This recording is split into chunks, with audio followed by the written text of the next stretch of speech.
हमारे गांव में जिंदगी हमेशा सादगी और सुकून से चलती थी, जैसे डर नाम की कोई चीज यहाँ हो ही नहीं।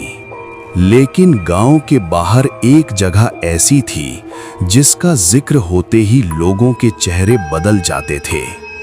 वो एक पुराना कब्रिस्तान था जो अंग्रेजों के जमाने से बंद पड़ा था और आज तक कभी खुला नहीं। हर अमावस्या की रात वहां से एक औरत के रोने की आवाज पूरे गांव में गूंज उठती थी। लोग कहते थे कि वो आवाज किसी ऐसी आत्मा की है जिसे मरने के बाद भी शांति नहीं मिली। उसी गांव में एक औरत रहती थी जो हर अमावस्या की रात बिना किसी को बताए घर से निकल जाती थी। गांव वालों को कभी शक भी नहीं हुआ कि उसका रास्ता उसी बंद पड़े कब्रिस्तान की ओर जाता है। वो कब्रिस्तान के बाहर खड़ी होकर काफी देर तक उस रोने की आवाज को चुपचाप सुनती रहती थी।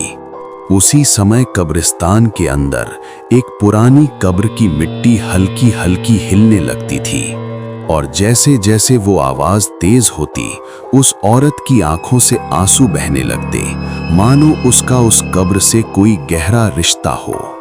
उस रात पहली बार मिट्टी के नीचे से किसी के धीमे धीमे सिसकने की आवाज साफ सुनाई देने लगी।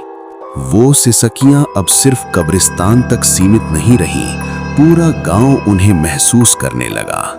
और वो औरत हर बार उसी एक कब्र को देखती रहती, जैसे वहां उसका कोई अपना सो रहा हो।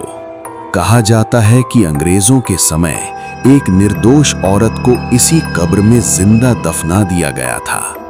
गांव के बुजुर्ग मानते थे कि उसकी अधूरी चीखें आज भी उसी मिट्टी में कैद हैं। लेकिन उस रात कुछ अलग था। उसकी आंखों में डर नहीं बल्कि इंतजार दिखाई दे रहा था।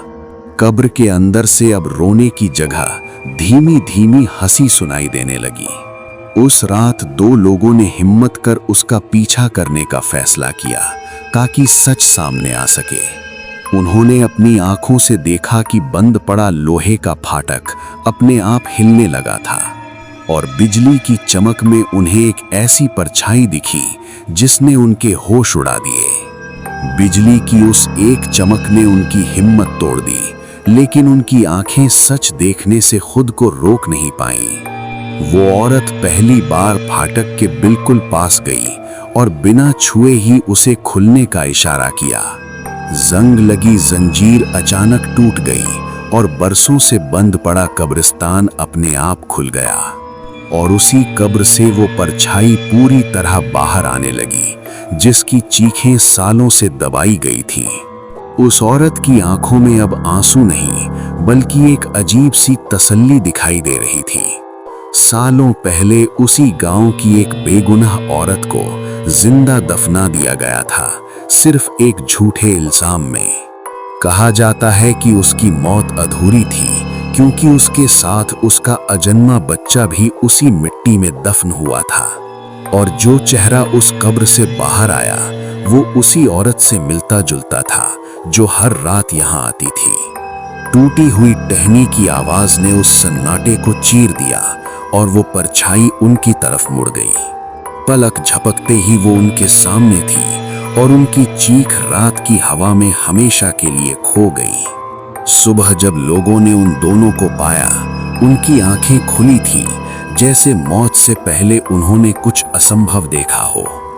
गांव में दहशत फैल गई, लेकिन किसी को अंदाजा भी नहीं था कि सच्चाई उनके सामने खड़ी है।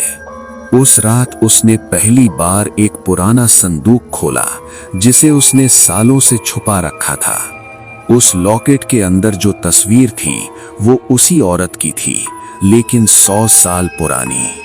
अंग्रेजों ने उसे झूठे आरोप में चुड़ैल घोषित कर जिंदा दफना दिया था ताकि डर से गांव चुप रहे। कहते हैं आत्मा कभी कभी अधूरी मौत का हिसाब लेने लौटती है और वो लौट चुकी थी। अब वो छुप कर नहीं, खुलेआम उसी कब्र के पास जाने लगी जहां उसकी पहली मौत दफन थी। और एक रात उसकी आत्मा और उसका वर्तमान शरीर एक हो गए, जैसे अधूरा चक्र पूरा हो रहा हो।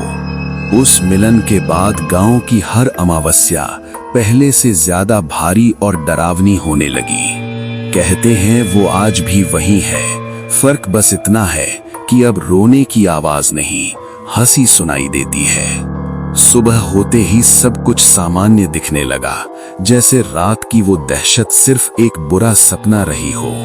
लेकिन अब आवाजें सिर्फ अमावस्या तक सीमित नहीं रहीं, दिन के उजाले में भी फुसफुसाहट सुनाई देने लगी। बच्चे अनजाने में उसी कब्रिस्तान और लाल आंखों वाली औरत की तस्वीरें बनाने लगे। अब वो सिर्फ कब्रिस्तान तक सीमित नहीं थी, उसका साया पूरे गांव में फैल चुका था। गांव के बुजुर्गों को अब समझ आया कि पुराने अन्याय की कीमत नई पीढ़ी चुका रही है। कब्रिस्तान की सरहदें अब टूट रही थीं और वो अंधेरा धीरे धीरे गांव को निगलने लगा था। उसकी आत्मा को शांति नहीं चाहिए थी, उसे सिर्फ याद दिलाना था कि अन्याय कभी मिटता नहीं। और अब हर अमावस्या पर उसकी हंसी ये याद दिलाती है कि सच दफन हो सकता है, खत्म नहीं।